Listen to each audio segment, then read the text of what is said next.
Southampton 1, Spurs 0. Is that a surprising result for you, Stewart? Surprising that Spurs are still struggling defensively. You know, and they didn't defend well all around the pitch. Southampton, in particular in the first half, could break them down quite easily. And then when they were caught on the counter-attack too many times, I thought Mourinho would be starting to sort these things out, but he hasn't done so. And in the last 20, 25 minutes, when they had lots more of the ball, didn't really create too much, Spurs. There wasn't too many balls played into the box. So the way Southampton played, they're getting better and better. That 9-0 defeat a little while ago against Leicester seems to have rejuvenated some of the players. They've got better team spirit, and the manager's starting to get things right. Speaking of the manager, I remember a couple of days after the 9-0 at home, they're saying, well, that's it, he's done.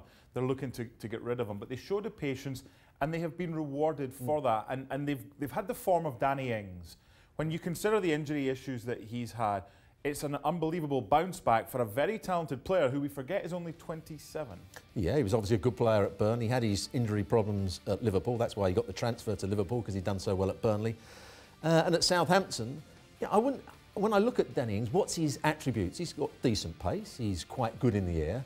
But his main attribute, he's a very good finisher. And we saw that again today. It was the right run, one centre forward against two centre halves. He gets in between the two. That should never happen. Gets in behind Vertonghen. Alderweireld comes round on the cover. He's got the awareness just to lift it over Alderweireld, who's trying to block what he thought was going to be a shot. So that's that calmness, that awareness. And then when he gets it onto his left foot, he strikes it nicely and the goalkeeper doesn't even get a dive in. So that, I think that's his main quality, his finishing ability. They'll be fine, won't they, Southampton? If they carry on playing the way they are. When you look at the players they've got in the side, people like Ward-Prowse, you know, we're talking about future England players at one point. I think he's a really good player. Højbjerg has done really well this season, a former Bayern Munich player that everybody thought was going to go on and be a world-class player at international level. Hasn't quite happened for him. And they've got the likes of Redmond who can run with the ball. So they've got some good players. They deserve to be higher, or should be higher up the table. Spurs. Prior to the Norwich game, Jose Mourinho had won 5 of his 7 in the Premier League. Then it was 5 of 8. Now it's 5 of 9.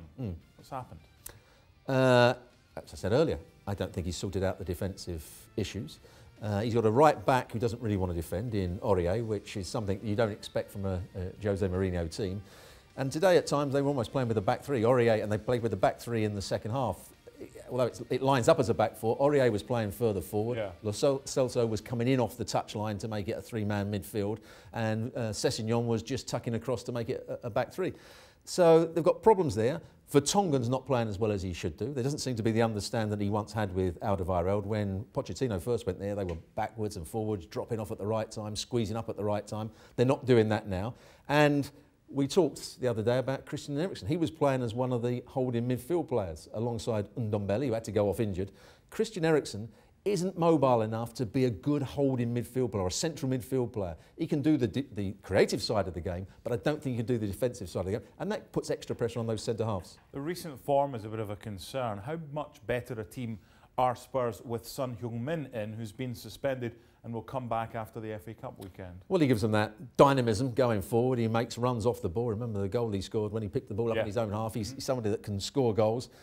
But I don't think that's their problem at the moment. Their problem is the defensive side of the game. Most teams are either a good or a bad side by what they do when they don't have the ball. There's still going to be that creativity about Spurs. But when they were at their very best under Pochettino, maybe 2-3 years ago, they were one of the best teams in the country at closing the ball down, winning the ball back quickly. They're not doing that at the moment. You only have to be 5% off and suddenly teams play around you. Southampton played around them. Norwich played around them. Norwich could keep counter-attacking.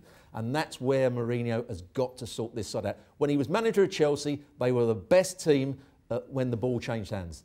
This Tottenham side are one of the worst teams at the moment. Finally, Harry Kane. Thought he'd scored, chalked off, VAR, and then he does his hamstring. So does Son go through the middle? Is this a problem for Jose Mourinho in that he's got one of the top goal scorers, but when he doesn't play, and we've seen when he does his ankle, they've got issues. It's easy. Well, that wasn't the case last season, because when he went out injured, Tottenham actually played well. Son played through the middle. Lucas Moura came to the fore. So is that what they're going to do this time? I think they will use either one of those players. He tried to play Lamela, put Lamela on in a sort of forward area. I think it's going to be a struggle for Spurs for a little while. Mourinho's got to get his tactics right. He's got to get this side playing how he wants them to play. But we're trying to remain with that creativity that they've already got there. Kane and Ndombele had to go off injured as well. 2 bad injuries for Spurs. Should they look to add to the striking department then in January if it's a serious one for Harry? No, I wouldn't look to add to the striking. The defence. Yeah, just that they've got to work with the defence.